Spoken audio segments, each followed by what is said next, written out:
Hello and welcome to another monthly installment of Lean Catalyst, a lean focused interview series where we talk with lean thinking CEOs, lean doing CEOs through their journey, their experiences, some of their successes, their failures, and some lighthearted moments along the way.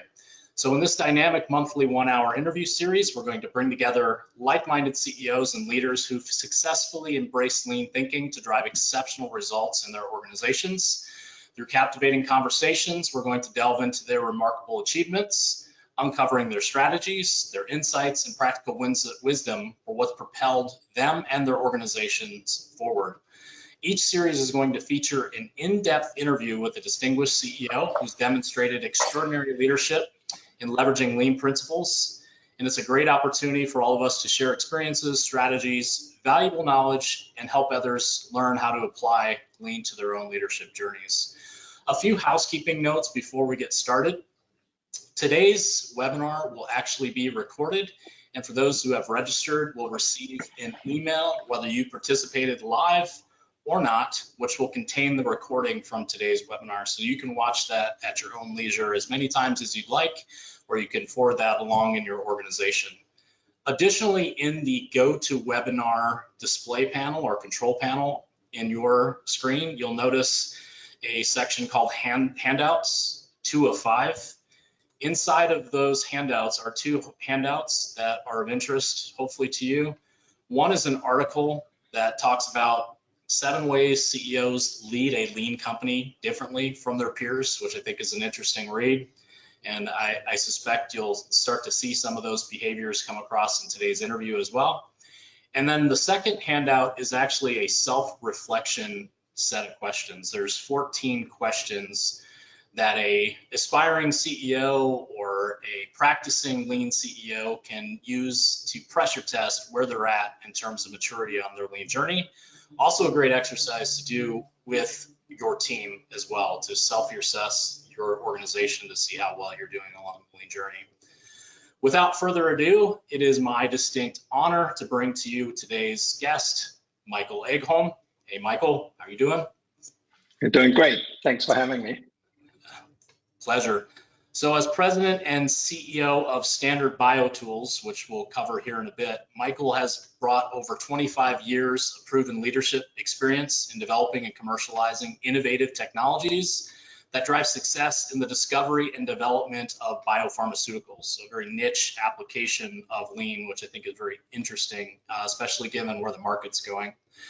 Prior to joining Standard BioTools, Michael served as the Chief Technology Officer, CTO of Danaher Life Sciences, and he was also the founder and leader of Danaher's corporate venture fund, so emerging capital opportunities, new business innovations, these kinds of things.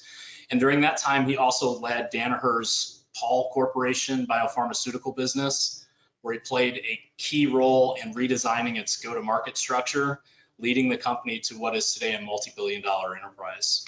Does that sound about right? Does that sound like your background, Michael? It sounds like some old guy, but yeah, all good.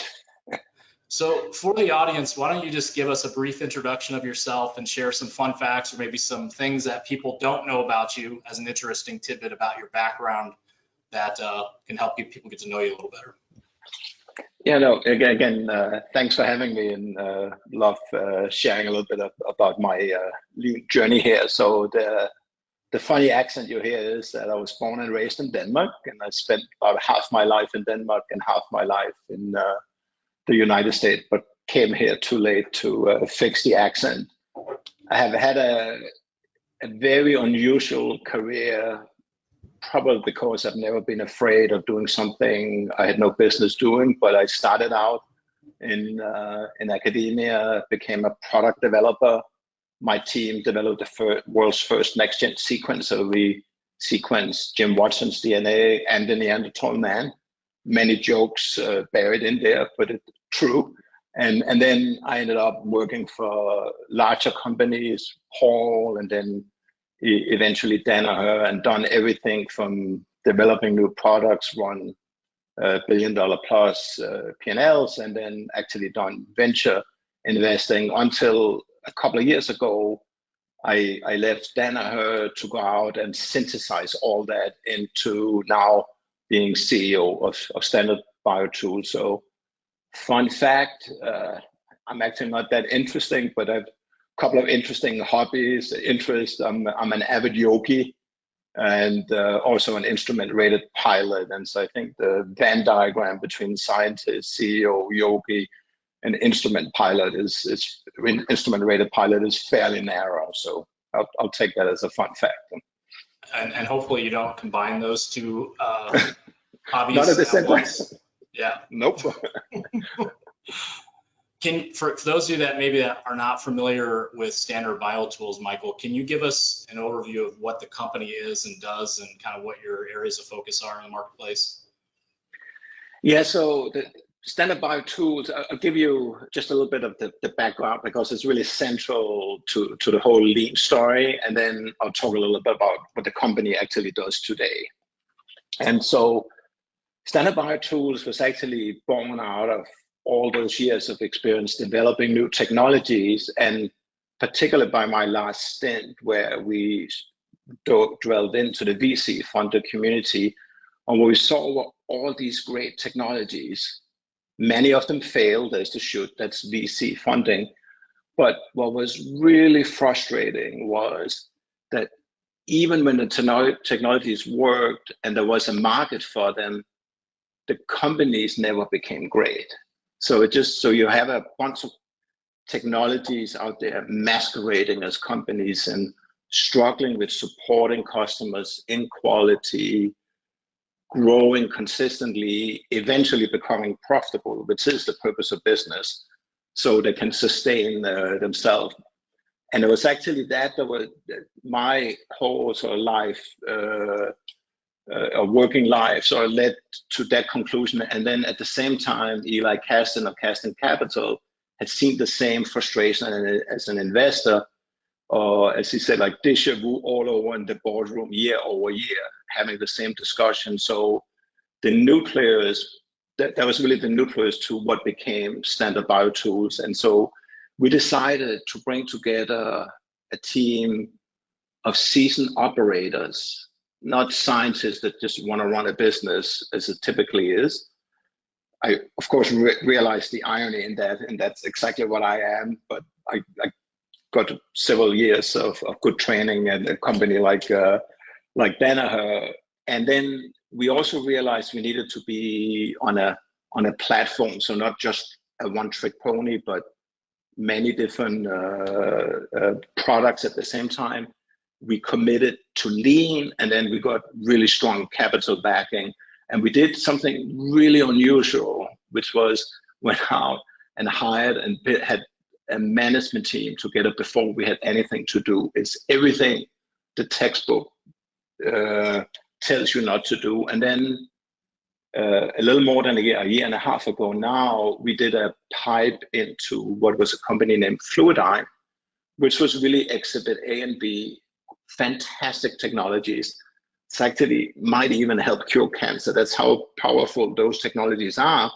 But the company was struggling with inconsistent growth, not supporting customers, and not at least of all, burning money like there was no tomorrow.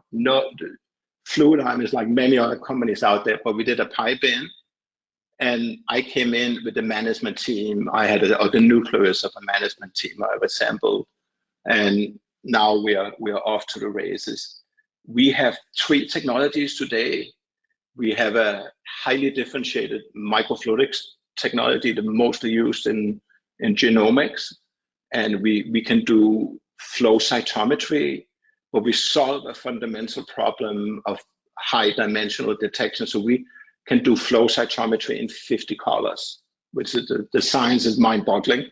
Not the topic of here, but it's really interesting. And we can do imaging in 40 colors. So it's like having almost like a magic wand for most scientists. And now out selling these products every day. You said something about there's a lot of products and technologies sort of masquerading themselves as companies. It's kind of interesting. I watched Shark Tank from time to time. And one of the reasons why a lot of times the people get rejected is the answer they're given is, you're a product, you're not a company. And so where in your thinking, because I would imagine that the observation of there's a lot of technologies out there that have potential was not a new thing. You've known that all along, but when were you able to make that connection to, there are processes I can leverage and there are ways that I can scale a business sustainably? When did you come to that realization, and how did lean fit into the equation, if at all, that you could take something that was nascent and then really come up with a repeatable playbook to scale and commercialize it? Yeah, so I had experiences working for big, small companies, including like the first next-gen sequencing company, 454. And so I tried being there in a technology that then became a company. So I've been on all those journeys. Along the way, I joined a company named Paul, and in 2015, Danaher acquired us. And Danaher. But prior to Danaher's acquisition, though, you guys were doing lean and Paul. I mean, you had the Paul operating system. I think you had a former Danaher leader there as well. Not really. Yeah. What I learned, and I'll contrast it here. Now, it's a really interesting story. So, at a high level, I came in very late to lean. Not until I became part of Danaher did I become a believer. I had plenty of exposure to lean before, but to put it mildly, when Danaher came in as the lean operators, I was skeptical, and I'm being very polite here, okay? And in fact, if anybody at that time would have bet that I would have been the first one to leave from that management team, I think I was the very last one that left here now a couple of years ago. And what I saw at Danaher was this total commitment to lean and running processes. And I'll tell you why I didn't actually believe in it before. I had just like about a year before Danaher acquired us, taking over a very large P&L, I had lean experts show up at my factories, lean out a production line, declare victory, leave, and basically the factory will go up in flames. I spent the next 6 months fixing it. So I was very, very skeptical. What I saw, there were sort of 2-3 experiences that took me from what in the industry is called a knucklehead. I was skeptical, but I was curious. And so one was just the commitment, one process at a time, just optimizing one line at a time and then sticking with it, but not focusing on taking inventory down, which is what most lean experts do, but focus on lead time and quality. And when you do that and keep taking out all the waste in the process, you end up shorter lead time, higher quality, lower inventories, and it costs you less to make. And so I saw this with my own eyes because this was the biggest acquisition Danaher had done to date. My plant was the biggest plant there. And so we got a lot of help. And so I saw it firsthand how much it meant. Just as a little curious fact, the guy that ran that plant, Anders Davas, is my head of manufacturing now, my SVP of manufacturing. So I brought over a few people that I know well. The second insight and aha moment was actually when you and I met. You were teaching a class on problem solving, a 2-day class on which there was a ton of preparation. And again, I did not want to be in that 2-day class. You probably don't remember, but I had no interest being in that class because I didn't need it. You hit it well, Michael. You hit it very well. I had done. I know how to behave. So, but I've done 20 years of problem solving, and I did not need a 2-day class to teach me. But it was such a revelation. And it really gave me a framework to take everything I've learned and put it on that. And there are many stories buried in there, but it just completely changed the way I approach everything. I'll just sort of take one thing away from that I use here in the lean transformation we've done here the last 6 quarters at Standard BioTools. The one thing we take away is that there are no problems, so it shouldn't really be called problem solving, but it's closing gaps. Yeah. But what we now do is we focus on the gap. Do we know where we're supposed to be? Do we know where we are? Is it getting better or worse? And then be very systematic about drilling into that gap. What it does, and this is like really where we had the breakthroughs in the lean transformation, it takes away organizations and people, and you just focus on the gap, and you're actually allowed now to discuss things that most organizations have trouble with. Sometimes the problem is in the organization and people, but you then deal with that along the way off the side. So, but really making it about the gap and not the person. So I had that, and then a number of Kaizens I participated in. I became out like almost like a religious convert here, almost intolerable to be near. Once you sort of learned all this. So if I were to kind of like unpack your journey, I would kind of put it in 4 phases. There's like the phase of your career where you were unaware that all of these things existed. You know, there's a lean business system, problem solving, and so on. You get into Paul.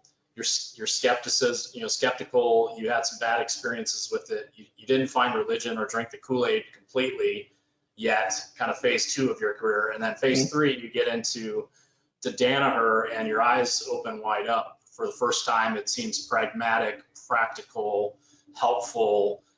You can see all the pieces and how they fit together. So to use a cliche, like you found religion, you became a zealot. Now you're in this 4th stage. So let's talk about that, right? So you're a believer. You saw how it works successfully, but now you have the title CEO, and you have to go into the great westward expansion into a new business that doesn't know what any of all this stuff is and doesn't have the same experiences as you. And not only that, you're doing it in an industry that is not known to have a whole lot of juggernauts in it in terms of lean maturity. So walk us through kind of like, what's that journey been like in 6 quarters of how did you wrap your head around this? How did you craft the journey, the transformation? Where are you at right now? What's the priorities? What do you think's next for Standard BioTools? Yeah, no, there's a lot in that. It was really this belief that platform seasoned operators and lean is the antidote to the malaise that is in our industry. That somebody is making money along the way, but when you look in most of these technologies that become companies, the amount of money being invested and what is actually the value of those assets, which is really how you have to value that, the return on investment is really poor. Okay, and so it was a real belief that this applied, and so let me just share one lesson that I learned at Danaher, and then how that applies to here. So what I learned was that business is business, and because I saw so many different businesses in Danaher, I remember when we came in as Paul, we're very different, this and this and this. But then I saw Danaher, then I was on the other side when we acquired other companies and realized. Can you unpack that a little bit? Like, what do you mean by what business is business? I think I get it, but like 90% of what you do in a business is the same. Okay, you still have to make products; they have to be made in quality. You have to have certain margin, and many things you do. Accounting is accounting. Everybody thinks that they're so special. Yeah, but demand generation, all that good stuff is like 80, 90% is really the same, huh? Yeah. And what lean does for you is that it sort of put all this on processes that you can then improve on, so it frees you up to actually be creative on the things that are different and find a system for that. So one of sort of so business is business, and lean is always the right way. That's sort of that's the lesson. That's what we're applying here. Coming in with that mindset, it's every startup coming, oh, you're gonna kill innovation, you're gonna like this doesn't work for us, and we're growing very fast. No, you still have to a proper system. So I'll tell you like one in this particular case, and I've seen in many other companies, there was this belief we're going to grow into our infrastructure and spend. And so we had a you know, as I used to joke, down the line. Yeah, well, someday somehow we're going to grow into profitability. Okay, and it's such a fallacy. You certainly, when you're fast growing, you need to build out your sales team 2, 3, 4 quarters ahead, but not 100 quarters ahead. Okay, and then you have this G&A infrastructure. I used to joke when we came into the business, like again, fantastic people, fantastic technology, amazing customers. That's sort of the core that we held on to in this lean transformation. But we had inconsistent growth, to be polite. We had low gross margin and astronomical G&A, but otherwise it was a good business. And so we so you're back. Okay. So yeah, crazy. So talk about problem solving. The internet dropped out in our neighborhood, apparently. Okay. So so anyway, so I think everybody else could hear me. So I'm getting pinged here from everybody here that's watching. So so I was just saying, like, so high G&A, low gross margin, inconsistent growth, but otherwise a great business, huh? And there was this belief that as we just kept growing, our G&A would be right sized. But it's such a fallacy, because when you have excess people in every process, you don't know where to invest. And so even should you get consistent growth, you would still be overweight, okay, and use too much money on that stuff. So, do you think in your particular space, Michael, that VC money exacerbates that problem a little bit? Like it's perceived as like free cash, and we can sort of punt those decisions till later on, and we don't have to be stewards of capital, and we can build buildings and put, fancy signs on the walls. And it's like I see a lot of it. The startup founder does not act like a startup founder. They're acting like a Fortune 500 company from day one, and they're spending money like it's water. Yeah, I probably don't want to go so broad, huh? But most of these businesses don't deserve to be a business. There are many 25, 50, 75 million dollar businesses out there just need to be a platform. So you can't afford to be a company, let alone a publicly traded company, huh? And I think many people don't understand, like the behemoths in the industry, how many $50 million businesses sit inside there, which makes up the $1 billion+ enterprises.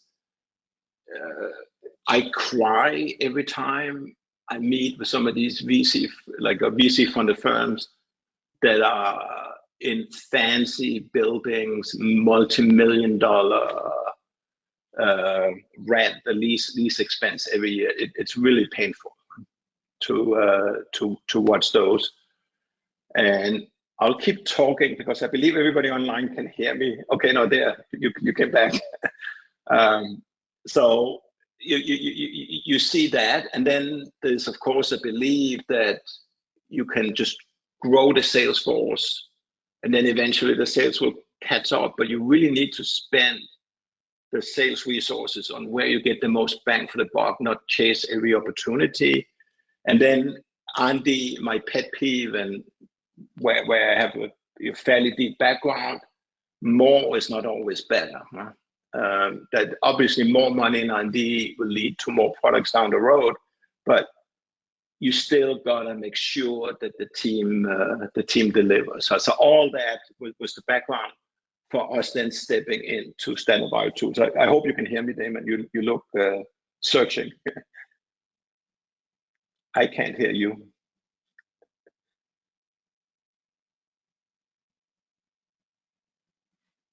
No joy.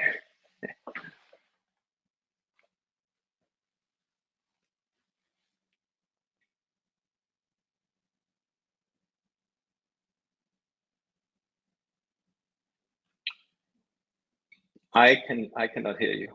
No, George. So while you troubleshoot, maybe I can just dive into. No joy. Yeah. And somebody listened to me online. Could you just ping me and say whether you can hear my voice or not?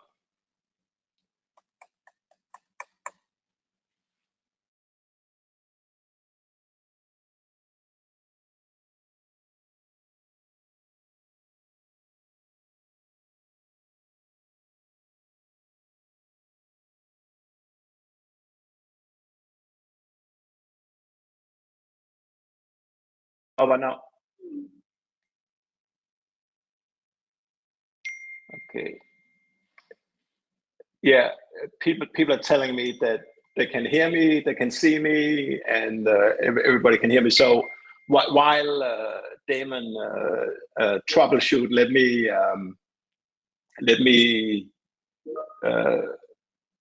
dive into a little bit on like how we went about the journey here. And you just I'll Damon, when I hear you, and I've been told here by the online crowd that nobody can hear you. So always there's always real life here. So while you do the troubleshooting, let me dive into what we actually did here. So we came in. I came in with a team of 4 leaders. Alice Kim, my chief operating officer that I worked with together at Paul. Anders Davas, my head of manufacturing that I worked with at Paul, and then we hired 2 new lean leaders. Both had prior tenures at Danaher, so I knew the system. And we actually used Lean Focus to finding these guys. So Jeremy Davis, my chief commercial officer, and then Mona Abuj say, yeah, that's my lean leader today. And your audio is still okay. I hear something now. Can you hear me, April? Hey, Mike, can you hear me? Yeah, I can hear you, yeah. Your okay, picture's still yeah, frozen. some sort of audio issue on our end. I don't know what's going on. So we talked about the VC issue. So I'm really interested in understanding from your perspective. So walk us through what you've done so far on the lean transformation journey at Standard BioTools. So what's been your focus? Where are you at now? And okay, I think I got most of it. You were breaking up a little bit, but I think I got most of the gist. So I was just explaining that from day one, I came in with 4 very seasoned leaders, and I think that this was the real trick. If you come in as CEO alone, this would be a very, very hard journey. So we came in, we hit it really hard, like we were and this was just as we were coming out of COVID. So this was in the beginning of last year, where the world was sort of beginning to open up again. But we spent a lot of time on each of our sites working with the teams. We did a 90-day strat plan. It was very imperfect, but it was much better than what we had done before. And then we unfortunately had, because of the overspend, had to make a number of really hard decisions. So we had a couple of rounds of reorganization and had to let a number of really good people go, but it was just not right for the organization, or we couldn't afford those people at this time here. So we made the decision. It took us 4 or 5 months to do like 90% of the work there, and got the organization right-sized. It was, and problems just kept piling up, and it became worse as we discovered more and more. And in fact, 6 months into the journey, we were like, what have we done? Does this actually work? And what really like got it together was, we know this approach works. Let's just trust the process. And then like shortly thereafter, we began to get one little victory and another victory and another victory, and then some bigger victories. And once you have those, success built on success. And where we are today, we're in our sixth quarter here. And I think if you walked our plants, you would say, I think you would be impressed only being a little more than a year into to the lean journey. It's very far from perfect. It is so much better than it was a month ago, let alone 6 quarters ago. And so as a leader, myself and my team, like when constantly get hit by bad stuff, I keep emphasizing to the team and keep checking, are we better than yesterday? If we just get a little bit better every day, we will win and we will for sure beat the competition. And so one foot in front of the other, and then just focus on the gaps, closing them one by one, and sort of build that. So in a journey, and I think that the trick was that we hit it so hard because I'd actually built a management team before I even had an asset. So I had sort of a time advantage. Since then, we have gone to complete 100% turnover at the top level of the company. And so just one by one, but all just felt very natural as we did it. And now the last couple of leaders we added were not leaders with prior Danaher experience, but leaders that shared our mindset and philosophy, and most importantly, some really, really simple thing, actually can roll up the sleeves and do the work. Okay, I'm not looking for delegators. I'm many of those hanging around organizations, but we look for people that, yeah, can delegate, but can also do the work when needed and can lead like from the front and actually help the teams on how the work gets done. What mistakes have you made in 6 quarters related to implementing a lean business system inside of your first company that you're the leader for? I've done a ton of mistakes, many. Having the humility to admit them and fix them, really, like that's been like for me personal, like the learning. I threw myself into this job here. It's been the most intense job I've ever had, and I haven't had as much fun in a long time. Okay, and as hard a job, because you realize when you're the CEO, the buck stops there. It sounds like a cliche, but in big organizations there are a lot of support structures to all this. But here, realize I don't have a ton of time and we need to just keep moving. So when we made mistakes, hiring, direction, etc., we fix them quickly. Okay, obviously treat people with respect and really do, but really pivot fast as we make mistakes. I would say if you read the textbook on Toyota production system, I'm doing everything wrong. In that I'm coming in and just doing it across the board. Okay, so we're doing sales funnel management, daily management, sales playbook, and the textbook is take one little thing and then grow from there. Fight it off, yeah. And we've done the exact opposite, and so we are. So there's some collateral damage, and there are things that are very imperfect and not lean. However, we were in such need of process that just doing it and becoming better was we needed to establish a better JOP for then. And so as we are now going on, we'll be more and more thoughtful on where we really do our muscle.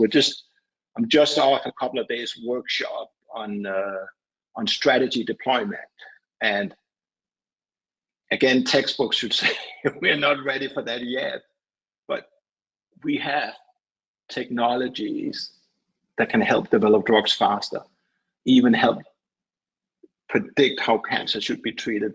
it's like it's a mission to go out and get those technologies brought to the world. And so I need to deploy strategy deployment to get out of sort of the conventional thinking. So it's a need, but definitely sometimes too fast, too furious. But my JOP was such a low level that any process would 9 out of 10 times was better than no process. And it was not that the teams before didn't have process, but many times there were starters and then it was linked to a person they left. And so beginning to establish things that are independent on the people. So it's the company's processes. And so the one big investment I made was in Mona, our SBS leader, and putting a team underneath her. To be frank, investors and board did not understand why we needed such a thing when we were burning so much money, but the results bear out that was a really, really good investment. I'm absolutely key to this. How important is that, Michael? So for people out there that are considering either restarting their lean journey, initiating their lean journey, how important is it to have somebody who reports to you, in this case, Mona, that really is the face of driving the business system culture in the organization around competency, capability, tool adoption, being the guilty, conscience that sits on your shoulder and challenges the organization? Like, is that, in your mind, where's that rank in terms of priority for a CEO if they're going to consider something like that? I'd say that's sort of the three things you must do. One is you personally, as the CEO, have to commit from this day here on ever after. I commit to lean. It's not a halfway thing. It's not something you can do in manufacturing and then pat yourself on the back. It's a methodology and an approach. You need to invest in leaders that have experience with lean. Okay, and then eventually, now we're already beginning to develop our own leaders and our own teachers. We used your organization as we came in. Now we're training our own trainers. So it's beginning to pay off. And then the third piece is you must have somebody reporting to the CEO that's responsible for collecting all the learnings and putting into a system, and then all the teaching and organizing the Kaizens and be the practical leader. What's really interesting, and back to this concept here, that business is business. All the leaders I brought in have no prior life science industry experience, okay? Business.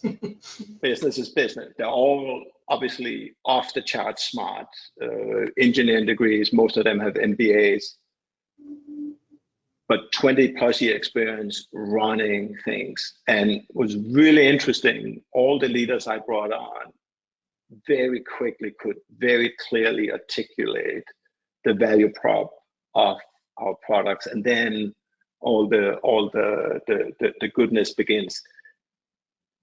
And then, of course, the fact that I've been in the industry longer than I care to remember and have such a broad network had then sort of helped compensate for that. But it is really getting seasoned operators in is essential to go on this lean journey. If I had come in as CEO alone, I could not have done this. I would be nowhere. Okay, not much one person can do. It's really the leaders come in, but you got to have this almost fanatical commitment to it. Yeah, creating zealots within your organization. Otherwise, it would have been you standing at the podium trying to educate people. And in your situation, time is the enemy. Like, you didn't have the luxury of years to turn this business around. So I think that's a consideration too. Is how urgent is the need to drive results, and that will dictate whether you need to make personnel changes at the top quicker and these kinds of things. So maybe just on that, like on time. So when I left Danaher little more, about 2 years ago, stock market was an all-time high, interest rates were low, money were free. As I stepped onto this journey here, as we came out, the world went to hell in a handbasket. Okay, equity markets completely froze up, interest rate went up. But just realized we had seen this need long before that. What that whole backdrop added was a sense of urgency. There was even like in one leader quality you want in every lean leader is a sense of urgency, not haste, but a sense of urgency.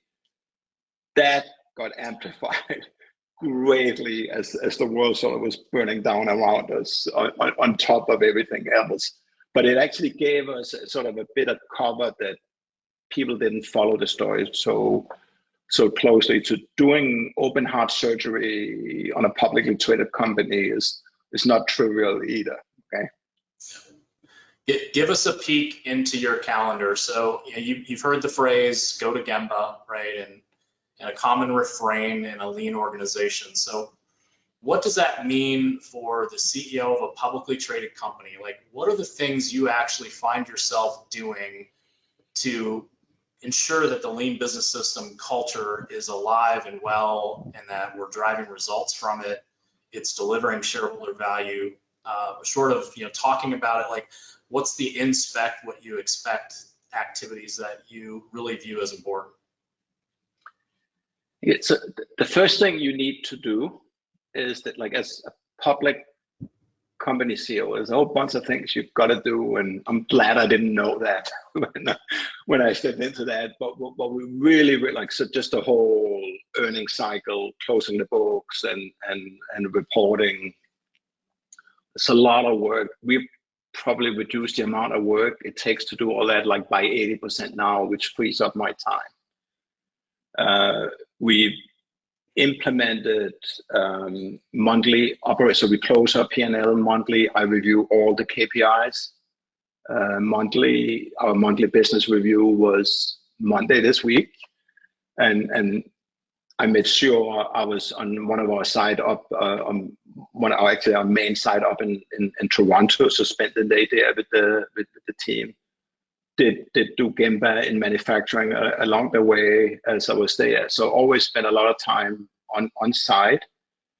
And then I make room in my calendar to talk to customers, if not every day, certainly multiple times per week.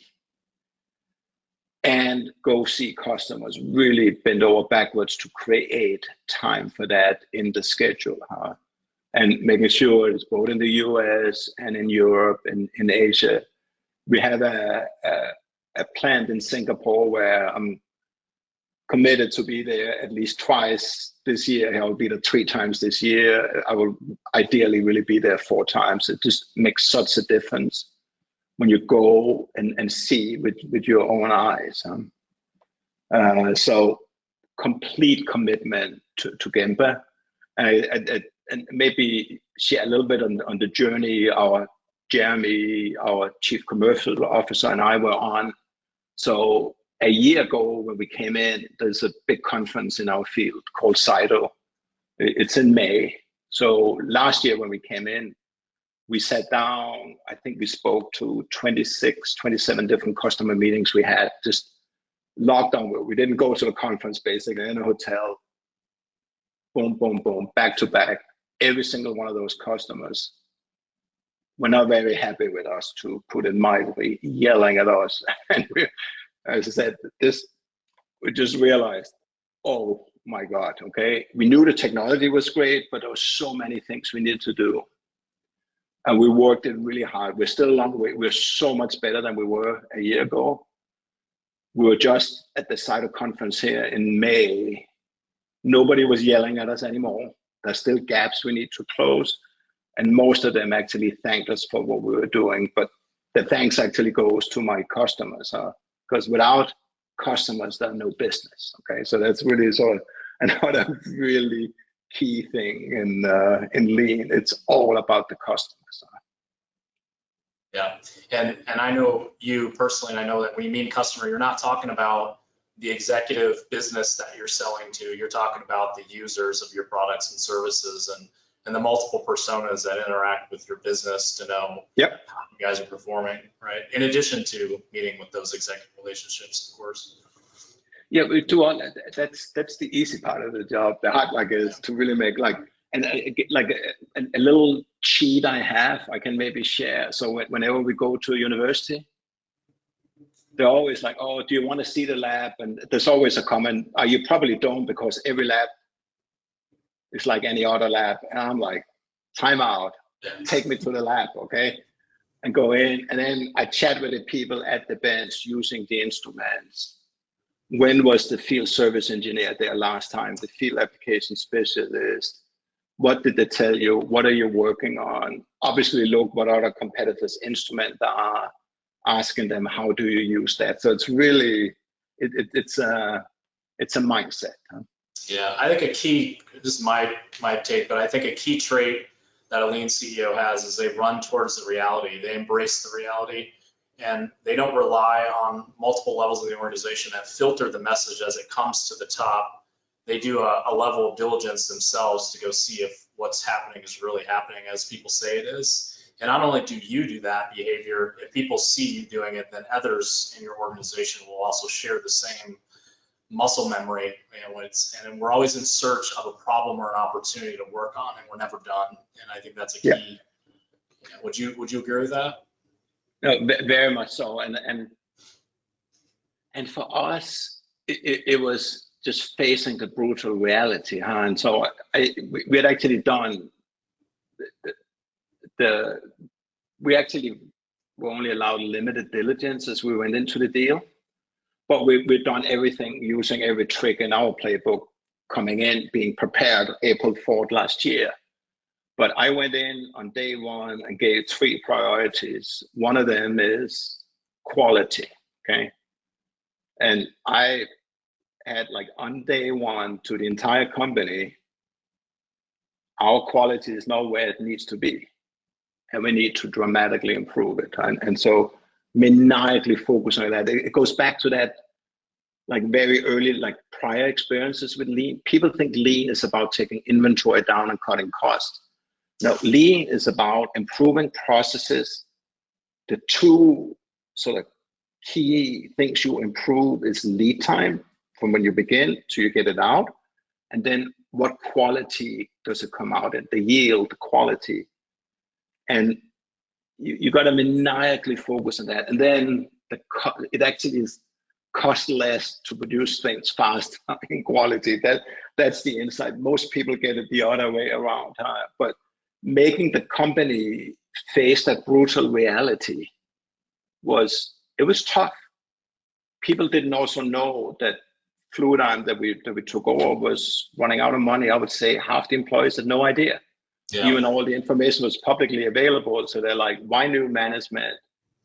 Why restructuring? Why all this? And so I had to level with the teams, and it was not always pleasant information, but you just got to face what it is you're up against. And it becomes so much more liberating if you can just, it's not good or bad, but just establish the JOP, the jumping off point. So there's no good or bad in lean. Huh? It is, you have a JOP and you have a place you want to go, and there's a gap and you need to close it. And once you get in that mindset, hopefully you smile, because you were my first teacher, and just having that entire mindset just completely changes how you work.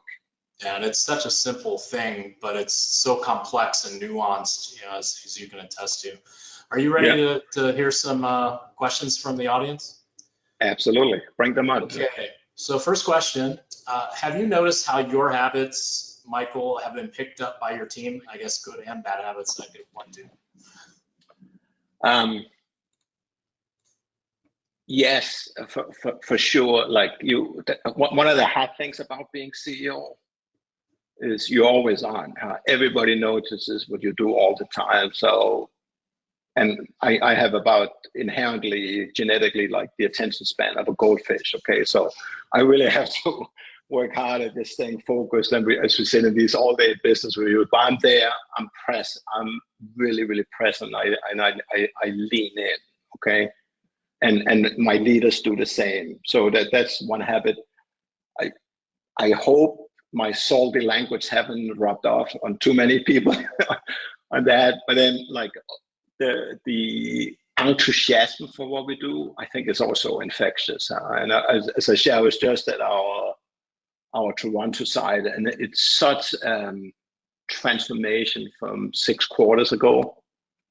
Just walking through the hallways and feeling, I know it sounds not very lean, but feeling the energy and the enthusiasm, or the guys in manufacturing grab me and, hey, like, Michael, come see this. We're now doing this. And now I always go and make sure I see what they've done since last time. And just the complete embrace. Obviously, I check the SKU DB boards also every time, make sure they're up to date and seeing what problem they're working on. That's great. Okay, next question. How disciplined are you personally at having and following leader standard work? An example would be using A3s for addressing difficult problems in projects, using visual management in your own work. Is that practical at your level of the organizations? You know, like, what does your leader standard work look like, I guess? Yeah, so I grew up as an academic scientist, okay? So standard work is not obvious. What you need to do standard work to survive in this job here, just to get some semblance of sanity. And it then takes all the stuff that you have to do every quarter, every month, and compresses and actually frees you up then to be to use all your innovative juices on a creativity where it's really needed on those gaps. We're very disciplined on my team on using A3s. We probably, as many in this journey, overuse them here in the beginning, and we're still making adjustments on not having to tell the story every time, but just, hey, we have this gap, we're following this action plan, and now we're closing it. So it's evolving. Just on the thread of NDRs, it took us a year ago. It took us 2 full days, and we didn't have enough time to do an NDR. Now we get it done in 3/4 of a day, okay, and way higher quality. So, but yes, standard work, and for me personally also, I'm inherently extremely undisciplined. I actually think most people are, but you learn that this is the only way. Oh. Okay, this is a good question. So, what happened in your professional life, Michael, to become a lean maniac? What was the catalyst? Their words, not mine. Okay. No, I'll carry that moniker with absolutely. I know I carry it with pride. There were like a couple of things just along. We haven't really focused it just on the last few years, but earlier in my career, I had, when I was an individual contributor, there was a manager that really took an interest in me and say, hey, Michael, you could be a brilliant scientist inside the company, or you could start leading the organization, and it's 2 very different paths. So just being deliberate about the career and what I want to do really made, that was sort of the nucleus that I then built upon. And I do that today. I pay it forward. I take a really strong interest in a lot of our people, but they have to discover themselves what it is that they want to do when they grow up, okay? The first Kaizen I was at, in our plant in Puerto Rico, get into a line that's been up and running for 15 years, very sophisticated manufacturing. CGMP, the form, fit, function, you can't really touch. In a week, using the system, we increased productivity 40% without changing form, fit, or function, and it cost us $2 worth of tape. Okay, and like that experience, that in a line, in fact, we were actually, I was leading the business unit. We were beginning to invest in expansion because we didn't have capacity. Suddenly, I had 40% more capacity by changing just a few things. It took a week. There was a lot of work in there, but that experience, and then realizing everything is a process, really sort of started a journey. I was even more unbearable than I am now. I like going home through airport security after that Kaizen. My head nearly exploded. Okay, although there are like airport security do use some lean principles in that they take all the high runners off on the pre-check. So I sort of happy for that now. But you actually had a period coming out of that where couldn't go to a restaurant without noticing the people standing in the corner not doing stuff. I'm not like that anymore. I've come down a little bit. How do you convince opponents to lean inside your company? People that are on the fence or against? What's your strategy? No, it's we lean in and we help them see it. So a little anecdote here from our plant in Singapore. So we're very sophisticated. So we've been in Singapore since 2005. Very sophisticated semiconductor-based manufacturing, where we make what we call our integrated fluidic circuits.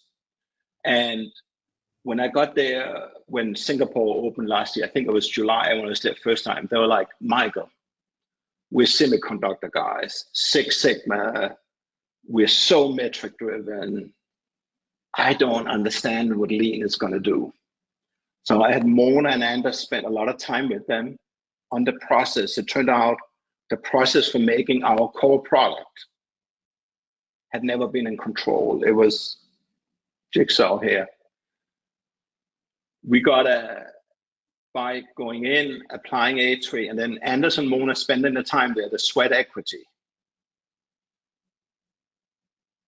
And now doing that, and then continued our A3. I won't give you the absolute number, but we got from an out of control process with a very month-to-month variation of maybe 25-30% to 1 to 2%, and a 15-20% average yield improvement. You can only imagine what that means in cash. So that's fantastic. What is even more amazing, that the team in Singapore have become fanatics, okay?